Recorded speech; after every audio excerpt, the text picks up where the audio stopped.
How do you prepare for a new year? What are the traditions or practices that you've adopted or invented, whether it's getting ready for Rosh Hashanah or a new secular year? Do you maybe set goals for the new year or resolutions? Spend time reflecting on the past year? Consider the status of your relationships and which of those need careful tending. In Jewish tradition, one way we prepare during the month of Elul, the Hebrew month of introspection and soul-searching leading up to the High Holy Days, is to recite Psalm 27 each day, throughout the month of Elul and all the way through Sukkot, 40 days in all.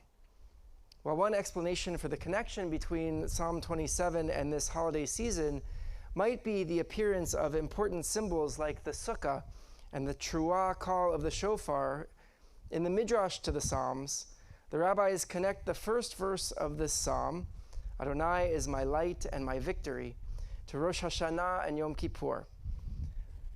Rosh Hashanah, the day of judgment, since that is the day on which God brings forth judgment as bright as the noontime, according to Psalm 37. And Adonai is my victory refers to Yom Kippur, when God brings us victory over our sins. Perhaps more importantly for us than these midrashic connections are the essential spiritual questions that this psalm explores, which are so in tune with the spiritual work we are called to engage in during this season of reflection leading up to the High Holy Days. Where in our lives do we experience fear? What are the forces that are beyond our control that worry us? How might we find some sense of solace and protection in the midst of the difficulties and brokenness in our world and maybe even our lives? The psalm begins, Adonai is my light and my victory. From whom should I feel fright? The psalmist asks a big question here. When we are afraid, where do we turn to find comfort? And how do we bolster ourselves when we experience upheaval in our lives? Throughout the psalm, the poet imagines God as a protective force who shields us from metaphorical enemies and adversaries. In Jewish tradition, we name this force and the surrounding implications God, but this could be an external force outside of us that asserts the possibility of calm, peace, and protection, or perhaps the well of strength inside each of us that might bring us a sense of peace and calm and confidence if we just remember to dip into it. As we sang at the beginning of our service, Achat sha'alti me'et Adonai, ota avakesh. One thing have I sought from Adonai, how I long for it, that I may live in the house of Adonai all the days of my life, that I may look upon the sweetness of Adonai and spend time in the palace, that you might hide me in your sukkah on a chaotic day, hide me in the hiding places of your tent, raise me high up on a rock. As Rabbi Richard Levy explains, sometimes on the High Holy Days we feel as though we could sit in the synagogue the whole time, drinking in its serenity, listening to its uplifting music and hopeful words.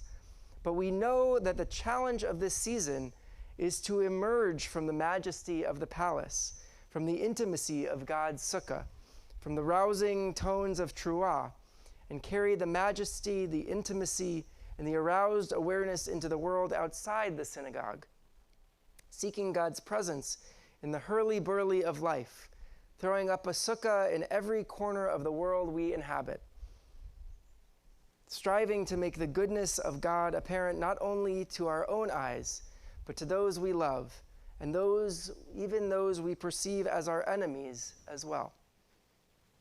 In the middle of the psalm, we see the urgency with which the poet is calling out to God. Hear, Adonai, my voice. I am crying out. My heart has said to you, seek my face. I am seeking your face, Adonai. Do not hide your face from me. Do not turn your servant away in anger. You have been my help. Do not forsake me. Do not abandon me, God of my deliverance. The psalm beseeches God to not forget about us. Even if you don't believe in God, or this image of God doesn't resonate with you, It's a call out into the universe, a prayer that we not be left all alone, a recognition that in our moments of despair, we need help. We are not meant to go it alone. At the end of the psalm, the psalmist concludes, Kaveh el Adonai, chazek ve'ya'ametz libecha, ve'kaveh el Adonai. Wait, kaveh, for Adonai. Fill your waiting with hope in Adonai.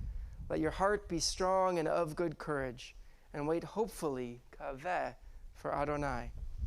The word kaveh, repeated twice in this last verse, here translated as wait, is also connected to the word tikva, hope. In his commentary on this last verse, Rabbi Levi explains that the word kaveh suggests not merely patience, wait, but an active, prayer-filled patience, hope. What Rabbi Levi suggests is the idea that though hope includes an element of patience and waiting, at its core, hope is about more than just waiting. It is waiting with faith. It seems fitting, then, that just a couple of weeks before the High Holy Days begin, we also find ourselves reading in our Torah portion, Ki Tavo, about the ritual for bringing the first fruits harvested in the land of Israel as an offering to God. The idea here is that the Israelites are meant to bring their very best, the literal fruits of their hard work, and a symbol of the partnership between humans and God, or between humans and the forces of the natural world. Think about it. A skilled farmer might know when the conditions are right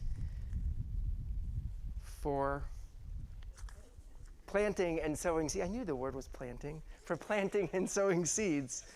A farmer might know when to water and when to let their field rest, how to make sure that the soil contains the proper nutrients for whatever crop they're growing. But there is also so much that is beyond the farmer's control, particularly in the days of the Bible. The temperature, the rainfall, the balance of cloud cover and sun.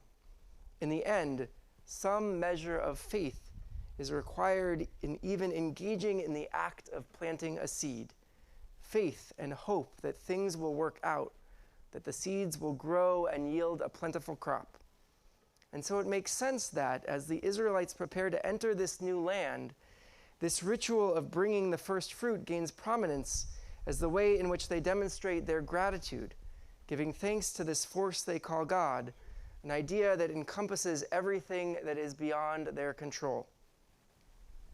As we near the days of awe, may we continue to be open to deep reflection, to doing the work of teshuvah, tending with care to our relationships, so that we can approach the new year from a place of gratitude for the gifts we have. As we engage in this holy work, may we find the best parts of ourselves, celebrate them. In doing so, may we find refuge and strength to protect us from those forces that cause fear in our lives. As we come together on Rosh Hashanah, having invested in this work, may we bring our best selves into this space. Shabbat Shalom.